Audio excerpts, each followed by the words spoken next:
Look at all this formaldehyde.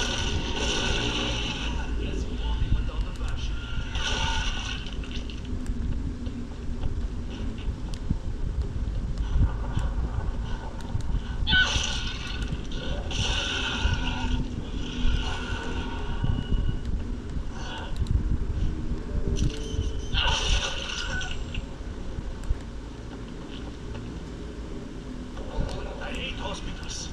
Let's get out of here.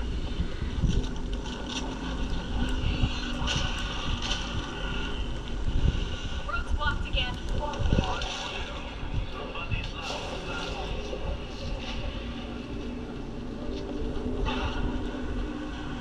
Kill me.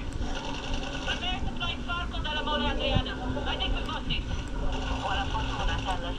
Please. So close.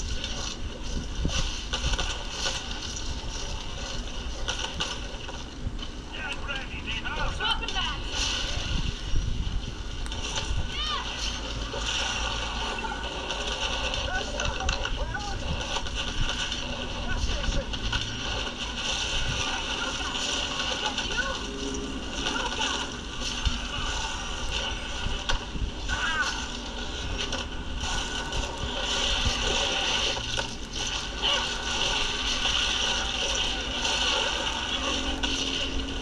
Where's that lurker? One over the bridge. I got no. Waiting for the street Tesla. Alright, so pakita ko sa inyo paano i-setup yung wireless HDMI natin. So, nakuha ko pala to sa Shopee. Ayan. Generic wireless HDMI lang naman siya.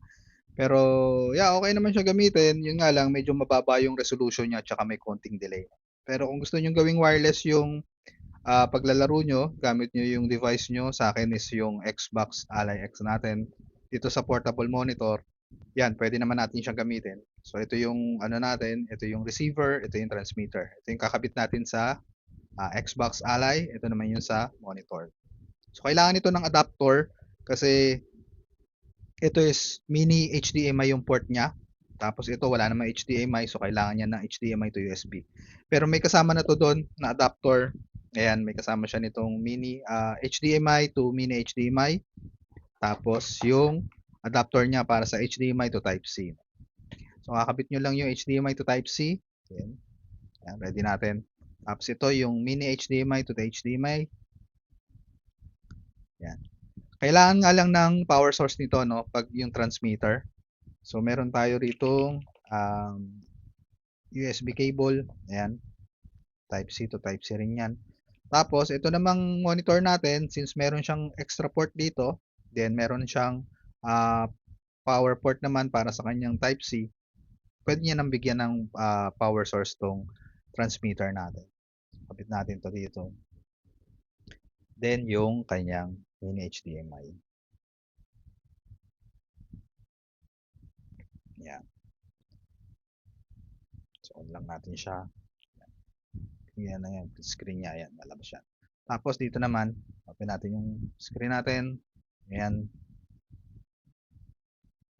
So, sana. Okay. Yan. So, ito, kabit na natin to rito. Ito, hindi na kailangan ito ng power source. So, pwede na siyang diretso na lang dyan sa ating Type-C.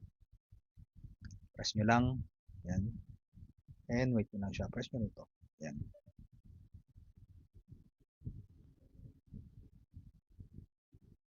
Okay. Ayan na. Hintayin nyo lang siya. Medyo may konting delay lang. So, yan. Okay naman. Hindi naman masyadong delay siya, no? Nga lang, pag nag-game kayo, medyo mababa resolution niya ng konti.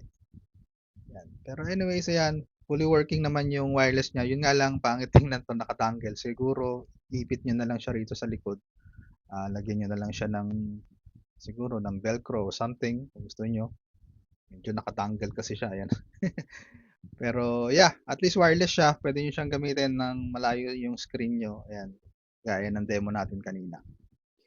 So, yun lang naman. At kung gusto niyo yung link, post ko yung Shopee link niya sa description. Kung gusto niyo mag-wireless. Okay na okay ito kung sa mga presentation sa work niyo. Yan, pwede yan. Sa gaming, so-so lang naman. Hindi masyado. Mas okay pa rin na connected talaga kayo ng true wired. No? Okay, so yun lang. Again, this is John Techie and see you again to the next video. God bless everyone.